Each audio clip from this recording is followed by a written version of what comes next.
So how did I make $212 trading NVIDIA put options? So looking at 49, 14, 54, so 49, 14, 54, let's see, 49, 14, 54, 9, 9, 4, 9, oh, 14, 54, 4, 9, there we go, 4, 9, 14, 14, 54. So this candle right here, so yeah, so so basically at April 9th, 1454, which is this candle right here, the 15 candle. Basically, as soon as I saw that, okay, what is it right here, if it can show up here. So basically I saw NVIDIA approaching that 111.90 resistance level, and so what I did was I played a couple of put options as soon as it approached that resistance level around the 111.90 resistance level, and then I just waited to see if NVIDIA could go up even further. It did. So what I patiently did was I was like, okay, let's see if this trend can continue into tomorrow. If it does, then I'll just take the loss of whatever it is, right? And so when the morning open of NVIDIA, basically when I bought in the 111 level, I sold out at 9:35. So within the opening of the next day, I sold out the position, and basically that's how I made $212 trading NVIDIA put options. So was this trade by any means like certain of going my way? No, but basically you kind of have to know when you need to take your losses and just know when to take your wins, because not all the times when you're trading will you win. You always have to take some sort of loss when it comes to trading. Now if you're trading like options, of course you need to know that, essentially that way you're not stuck holding on to a position and just hoping for the best and just waiting for some magical thing to happen with that certain stock that you're trading. Now if you're trading stocks, that's a totally different thing, but if you're trading options, you need to know when to sell and cut your losses, and you need to know when to take your gains. You know where to take your winner at. So basically, there's two ways that you can manage your risk tolerance level.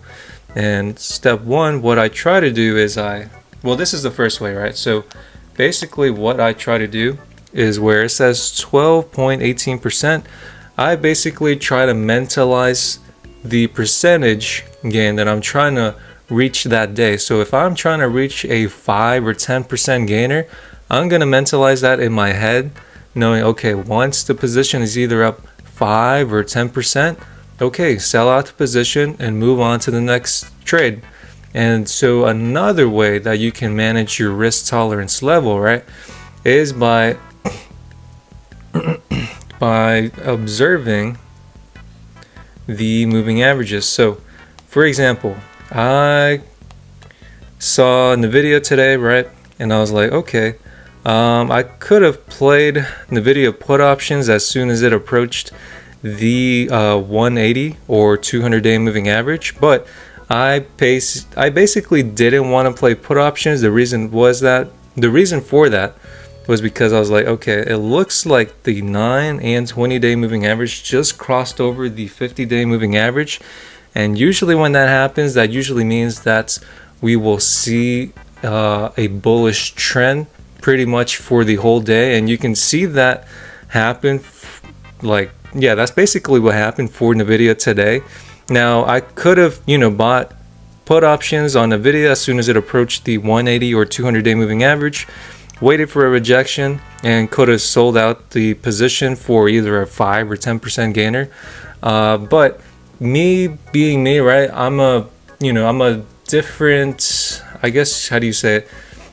I'm a, you know, I'm a person that likes to play it safe. So if I'm not feeling confident, it also relies on everyone. So like if you're a confident person, by all means, go into the trade. Just know that, you know, the risks that you're taking when you're getting into that trade. But me, right? I guess you could say like a safe guy. I want to play it safe. If I don't feel like trading this specific day, then I won't trade. It's not bad, you know, skipping a day of trading, because what most people think is that, oh, if I skip a day of trading, I'm going to lose consistency. You can try to observe the charts and try to see what the trend will be of that certain stock. That way, that way you won't lose your consistency, right? But for me, I feel like the second way that you can manage your risk tolerance level is by analyzing the moving averages. You can add these moving averages to your charts. I try to use the 9, the 20, the 50, 180, and 200-day moving average. So there's basically 3 opportunities. No, wait, 1, 2, 3, 4. So there was 4 opportunities where you could have played NVIDIA put options as soon as it approached. So here you could have played once it approached the 180 or 200-day moving average. Here once it reached the 200, same with this candle. And you could have played either put options as soon as it approached the 200-day moving average or the 180-day moving average. And basically, enter into a small position. If you're not feeling confident and you feel like that certain stock could see more upside, okay, enter into a little small position. Know the risks that could happen if it does go up further of that stock that you're playing put options.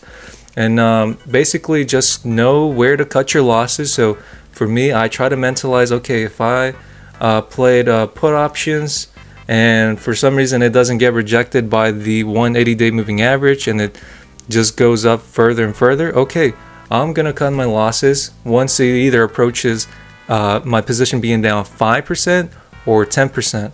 So basically try to use the moving averages as your entry points. I think that's the third way that you can manage your risk tolerance level.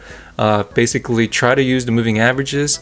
Try to enter into a little small position if you're not feeling confident of using the moving averages. So those are 3 ways how you can manage your risk tolerance level. So that's pretty much it. If you guys want to sign up with Webull, you can sign up with my Webull link located in the description below. And once you deposit $100 or more into your brokerage account, Webull can give you a possible chance of getting a cash bonus. So that's pretty much it. I'll see you guys in the next video. As always, take care, and this is not financial advice. Bye.